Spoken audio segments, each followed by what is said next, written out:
ನಮ್ಮ ಜೊತೆ ಬಿಜೆಪಿ ನಾಯಕ ಹರೀಶ್ ಪೂಂಜಾ ಅವರಿದ್ದಾರೆ. ಹರೀಶ್ ಪೂಂಜಾ ಅವರೇ, ನೇರವಾಗಿ ನೀವು ಎರಡೇ ಪ್ರಶ್ನೆ ಅಂತ ಹೇಳಿದ ಕಾರಣ ನೇರವಾಗಿ ಪ್ರಶ್ನೆಗೆ ಬರ್ತೇನೆ. ಯತ್ನಾಳ್ ಅವರ ಉಚ್ಚಾಟನೆಯನ್ನು ನೀವು ಹೇಗೆ ನೋಡ್ತೀರಿ? ಪಕ್ಷದಲ್ಲಿ ಯಾರೇ ಪಕ್ಷದ ನಾಯಕತ್ವದ ಬಗ್ಗೆ, ಪಕ್ಷದ ಹಿರಿಯರ ಬಗ್ಗೆ ಸಾರ್ವಜನಿಕವಾಗಿ ಮಾತಾಡಿದರೆ ಅದನ್ನು ಪಕ್ಷದ ವರಿಷ್ಠರು ಗಮನಿಸ್ತಾರೆ. ಖಂಡಿತ ಅವರದ್ರ ಬಗ್ಗೆ ಶಿಸ್ತು ಕ್ರಮ ಕೈಗೊಳ್ಳುತ್ತಾರೆ. ಅದಕ್ಕೆ ಉದಾಹರಣೆ ಯತ್ನಾಳ್ ಅವರು. ಅವ್ರು ತುಂಬ ದಿನದಿಂದ ಹೇಳ್ತಾನೆ ಇದ್ರು, ವರ್ಷಗಟ್ಟಲೆಯಿಂದ ಹೇಳ್ತಾನೆ ಇದ್ರು, ಭ್ರಷ್ಟಾಚಾರ ಇದೆ ಅಥವಾ ಹಿರಿಯರಿಗೆ ಬೆಲೆ ಕೊಡ್ತಾ ಇಲ್ಲ, ಅಪ್ಪ ಮಕ್ಕಳ ಕುಟುಂಬ ರಾಜಕಾರಣ ಆಗ್ತಾ ಇದೆ. ಯಾವುದು ತಪ್ಪು ಹೇಳಿದ್ದಾರೆ ಅಂತ ಏನು ಜನಕ್ಕೆ ಅನಿಸ್ತಾ ಇಲ್ಲ. ಕೆಲವರಿಗೆ ಹೌದಲ್ವಾ, ಇರ್ಲಬಹುದಾ, ಸರಿ ಇದೆ ಅಲ್ವಾ ಅಂತಲೂ ಅನ್ನಿಸ್ಬೋದು. ಒಂದು ಮನೆಯಲ್ಲಿರ್ತಕ್ಕಂಥ ಅಪ್ಪ ಅಮ್ಮ ಮಕ್ಕಳಿಗೆ ಒಂದಷ್ಟು ಎಲ್ಲ ಸಂದರ್ಭಗಳಲ್ಲೂ ಒಂದೇ ಅಭಿಪ್ರಾಯದಲ್ಲಿ ಇರ್ತಾರೆ ಅಂತಿಲ್ಲ. ಭಿನ್ನಾಭಿಪ್ರಾಯಗಳು ಇದ್ದಾಗ ಮನೆ ಒಳಗಡೆ ಬಗೆಹರಿಸಿಕೊಳ್ಳತಕ್ಕಂಥ ವ್ಯವಸ್ಥೆ ಕುಟುಂಬದ ವ್ಯವಸ್ಥೆ. ಪಾರ್ಟಿ ವ್ಯವಸ್ಥೆಯಲ್ಲೂ ಮನೆ ಒಳಗಡೆ ಪಾರ್ಟಿಯ 4 ಗೋಡೆ ಮಧ್ಯೆನೇ ಬಗೆಹರಿಸ್ಕೊಳ್ಬೇಕೆನ್ನುವಂಥದ್ದೇ ಪಕ್ಷದ ಆಂತರಿಕವಾಗಿರ್ತಕ್ಕಂಥ ಸಿದ್ಧಾಂತ ಮತ್ತು ನಿಯಮ.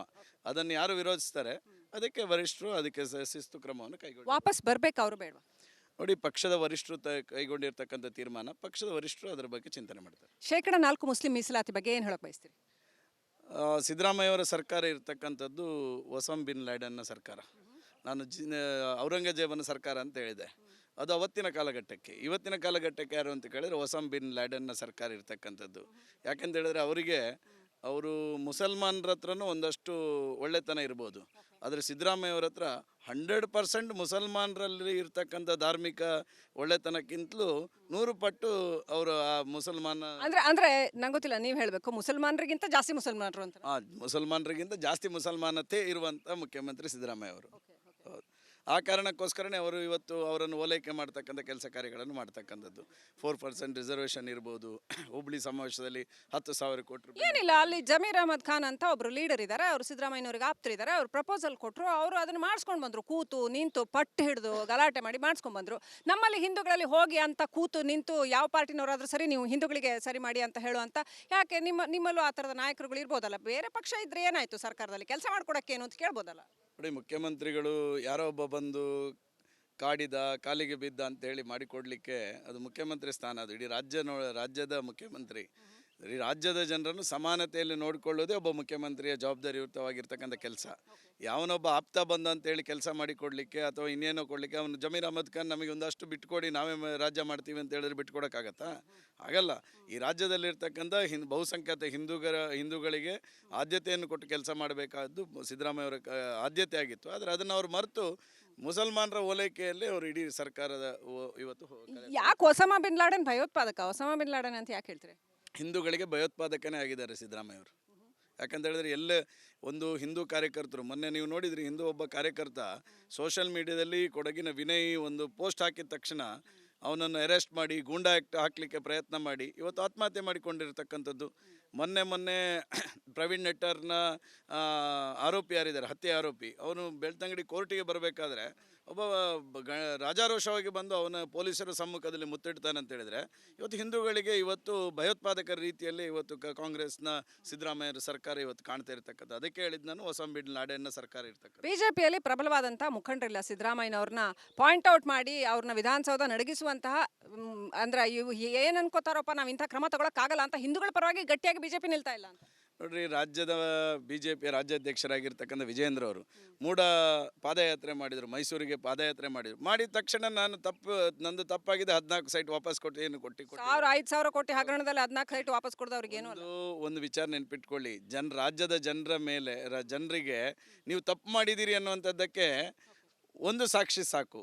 ಆ ಒಂದು ಸಾಕ್ಷಿಯಲ್ಲಿ ಜನ ಒಪ್ಕೊಂಡಿದ್ದಾರೆ, ನೀವು ತಪ್ಪು ಮಾಡಿದ್ದು ಹೌದು, ಅದಕ್ಕೋಸ್ಕರ ನೀವು ವಾಪಸ್ ಕೊಟ್ಟಿದ್ದೀರಿ ಅಂತ. ಖಂಡಿತ ಮುಂದಿನ ತನಿಖೆಯಲ್ಲಿ ಏನು 5,000 ಕೋಟಿ ಹಗರಣ ಮಾಡಿದ್ದಾರೆ ಸಿದ್ದರಾಮಯ್ಯ ಅವರು, ವಿಜೇಂದ್ರ ಅವರ ಹೋರಾಟದ ಫಲಶ್ರುತಿಯಾಗಿ ಖಂಡಿತ ಅವರು ಮುಂದಿನದಲ್ಲಿ ಜೈಲಿಗೆ ಹೋಗ್ತಾರೆ. ₹1 ಆದ್ರೂ ಬೆಲೆ ಇಳಿಯುತ್ತಾ ನಿಮ್ಮ ಈ ಜನಾಕ್ರೋಶ ಯಾತ್ರೆ ಹೋರಾಟದ? ಜನಾಕ್ರೋಶ ಯಾತ್ರೆಯಿಂದ ಈ ಬಂಡ ಮುಖ್ಯಮಂತ್ರಿಗಳು ಬೆಲೆ ಇಳಿಸ್ತಾರೆ ಅನ್ನುವಂಥ ನಾವು ಯಾರೂ ಕಾಯಬೇಕಂತ ಅವಶ್ಯಕತೆ ಇಲ್ಲ. ಆದರೆ ನಾವು ಭಾರತೀಯ ಜನತಾ ಪಾರ್ಟಿ ವಿಜೇಂದ್ರ ಅವರ ನೇತೃತ್ವದಲ್ಲಿ ಕರ್ನಾಟಕ ರಾಜ್ಯದ ಜನತೆಗೆ ಇದನ್ನು ತಿಳಿಸ್ತಕ್ಕಂಥ ಕೆಲಸ. ಕೊನೆಯದಾಗಿ ಹರೀಶ್ ಪೂಂಜಾ ಅವರೇ, ಬಜೆಟ್ನಲ್ಲಿ ಅದನ್ನ ನೀವು ಎಲ್ಲ ಸಿದ್ದರಾಮುಲ್ಲಾ ಖಾನ್ ಬಜೆಟ್ ಅಂತ ಹೇಳಿದ್ರಿ, ಅದು ಓಲೈಕೆ ಬಜೆಟ್ ಅಂತ ಹೇಳಿದ್ರಿ, ಎಲ್ಲ ಹೇಳಿದ್ರಿ, ಆರೋಪ ಪ್ರತ್ಯಾರೋಪಗಳಾಯ್ತು. ₹1 ಚೇಂಜ್ ಆಗಲಿಲ್ಲ. ಅವ್ರ ಬಜೆಟ್ ಅವ್ರು ಹೇಗೆ ಮಂಡಿಸಿದ್ರು ಹಾಗೆ ಅದು ಅನುಷ್ಠಾನಕ್ಕೆ ಬರ್ತಾ ಇದೆ. ಯಾವ ಗುತ್ತಿಗೆ ವಿಚಾರದಲ್ಲೂ ₹1 ಏನು ಬದಲಾವಣೆ ಆಗಿಲ್ಲ. ಹರೀಶ್ ಪೂಂಜಾ ಅವರೊಬ್ಬರು ಆವಾಗ ಇವಾಗ ಕಾಂಟ್ರವರ್ಷಿಯಲ್ ಸ್ಟೇಟ್ಮೆಂಟ್ ಆಗುತ್ತೆ ಬಿಟ್ರೆ, ಅಂದ್ರೆ ಅದು ಅವ್ರು ನೀವೇನು ಸತ್ಯ ಹೇಳ್ತಿರೋ, ನಿಮ್ಮ ಅಭಿಪ್ರಾಯ ಹೇಳ್ತಿರೋ, ಅದು ಬಿಟ್ರೆ ಬದಲಾವಣೆ ಪರಿಣಾಮ ಕಾಣ್ತಾ ಇಲ್ಲ ಅಂತ. ನೋಡಿ, ಸಿದ್ದರಾಮಯ್ಯವರನ್ನು ಅವತ್ತೇ ಹೇಳಿದ್ದೆ, ನಾನು ಆಗಲೇ ಹೇಳಿದ್ದೆ, ಅದು ಬಂಡ ಅಂತೇಳಿ. ನಾನು ಸನ್ಮಾನ್ಯ ಯಡಿಯೂರಪ್ಪ ಸಾಹೇಬರು ಮುಖ್ಯಮಂತ್ರಿ ಆಗಿದ್ದಾಗಲೂ ನಾನು MLA ಆಗಿದ್ದೆ. ನಾನು ಒಂದಷ್ಟು ಇತಿಹಾಸದ ವಿಧಾನಸೌಧದಲ್ಲಿ ನಡೆದಿರ್ತಕ್ಕಂಥ ನಿಯಮ ಏನು ಮಾತುಕತೆ ಇದೆ ಅದನ್ನು ನಾನು ಓದಿದ್ದೀನಿ. ನೋಡಿ, ಯಡಿಯೂರಪ್ಪ ಸಾಹೇಬರು ಮುಖ್ಯಮಂತ್ರಿ ಆಗಿದ್ದಾಗ, ಸಿದ್ದರಾಮಯ್ಯವರು ವಿಪಕ್ಷ ನಾಯಕ ಇದ್ದಾಗ, ನೋಡಿ ಯಡಿಯೂರಪ್ಪನವರೇ ಈ ವಿಷಯ ಜನಸಾಮಾನ್ಯರಿಗೆ ಕಷ್ಟ ಆಗ್ತದೆ ಅಂತ ಹೇಳಿದಾಗ ಯಡಿಯೂರಪ್ಪ ಸಾಹೇಬರು ಒಪ್ಪಿಕೊಂಡು ಸಿದ್ದರಾಮಯ್ಯ ಅವರು ಹೇಳಿರ್ತಕ್ಕಂಥ ಸರಿ ಇದೆ, ಜನಸಾಮಾನ್ಯರಿಗೆ ತೊಂದರೆ ಕೊಡೋದಿಲ್ಲ, ನಾವು ಅದನ್ನು ವಿಡ್ರಾ ಮಾಡ್ತೀವಿ ಅಂತ ಹೇಳಿದ್ದ ಉದಾಹರಣೆಗಳಿದೆ. ಆದರೆ ಇವತ್ತಿನವರೆಗೂ ಇತಿಹಾಸದಲ್ಲಿ ಸಿದ್ದರಾಮಯ್ಯ ಅವರು ವಿಪಕ್ಷದವರು ಹೇಳಿರ್ತಕ್ಕಂಥದ್ದು ಅಥವಾ ಇನ್ಯಾರೋ ಬೇರೆ ಅವರು ಹೇಳಿರ್ತಕ್ಕಂಥದ್ದು ಇದು ಜನಮಾನಸಕ್ಕೆ ತೊಂದರೆ ಆಗ್ತದೆ, ನಾನು ಅದನ್ನು ವಿಡ್ರಾ ಮಾಡ್ತೇನೆ ಎನ್ನುವಂಥ ಮಾತು ಇವತ್ತಿನವರೆಗೂ ಸಿದ್ದರಾಮಯ್ಯ ಅವರ ಬಾಯಲ್ಲಿ ಬಂದಿಲ್ಲ. ಆ ಕಾರಣದಿಂದ ಹೇಳ್ತೇನೆ, ನೀವು ಏನೇ ಮಾಡಿ ಆದರೆ ಸಿದ್ದರಾಮಯ್ಯ ಅವರು ಅವ್ರದೇ ಮಾಡಿಕೊಂಡು ಹೋಗುವಂಥದ್ದು ಏನು ಅವರ ಚಾಳಿದೆ ಅದನ್ನು ಮುಂದುವರಿಸ್ತಾ ಇದ್ದಾರೆ. ಇದಕ್ಕೆ ತಕ್ಕ ಪಾಠವನ್ನು ರಾಜ್ಯದ ಜನತೆ ಕಲಿಸ್ತದೆ. ಓಕೆ, ಸೊ ಭಯೋತ್ಪಾದಕ ಒಸಾಮಾ ಬಿನ್ ಲಾಡೆನ್ ಸರ್ಕಾರ ಅಂತ ಹೇಳಿದ ಸಿದ್ದರಾಮಯ್ಯನವರ ವಿಚಾರದಲ್ಲಿ ನೀವು ಹಿಂದೂ ಮುಖಂಡರುಗಳಾಗಿ ಅಥವಾ ಹಿಂದೂಗಳನ್ನ ನಾವು ಏನು ಪ್ರೊಟೆಕ್ಟ್ ಮಾಡ್ತೇವೆ ಅಂತ ಹೇಳುವ ಪಕ್ಷ ಆಗಿ ನೀವೇನು ಮಾಡ್ತೀರಿ? ಖಂಡಿತ ಏನು ಕರ್ನಾಟಕದಲ್ಲಿ ಹಿಂದೂ ವಿರೋಧಿ ಧೋರಣೆಯನ್ನು ಸಿದ್ದರಾಮಯ್ಯ ಅವರು ಸರ್ಕಾರ ಮಾಡಿದ್ದಾರೆ.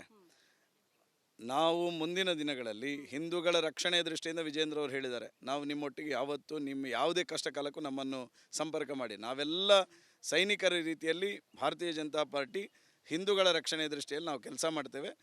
ನಾವು 100ಕ್ಕೆ 100 ಹಿಂದೂಗಳ ಪರವಾಗಿರ್ತಕ್ಕಂಥ ಪಾರ್ಟಿ. ನಾವು ಹಿಂದೂಗಳ ಹಿತದೃಷ್ಟಿಯಿಂದ ನಾವು ಯೋಚನೆ ಮಾಡ್ತೇವೆ, ಹೋರಾಟ ಮಾಡ್ತೇವೆ, ಸಂಘಟಿತವಾಗಿರ್ತಕ್ಕಂಥ ಹೋರಾಟವನ್ನು ಮಾಡ್ತೇವೆ. ಥ್ಯಾಂಕ್ ಯು ಹರೀಶ್ ಪೂಂಜಾ ಅವರ. ಇಂಥದ್ದೊಂದು ಧ್ವನಿ, ಹಿಂದೂಗಳ ಪರವಾದ ಧ್ವನಿ ಬಹಳ ಸ್ಪಷ್ಟವಾಗಿ ಬರುವಂಥದ್ದು ಹರೀಶ್ ಪೂಂಜಾ ಅವರ ಕಡೆಯಿಂದ. ಬಿಜೆಪಿಯಲ್ಲಿ ಬಹಳ ಕಡಿಮೆ ಜನ ಆ ಥರದ ನಾಯಕರಿದ್ದಾರೆ ಅಂತ ಮೇಲ್ನೋಟಕ್ಕೆ ಅನಿಸುತ್ತೆ.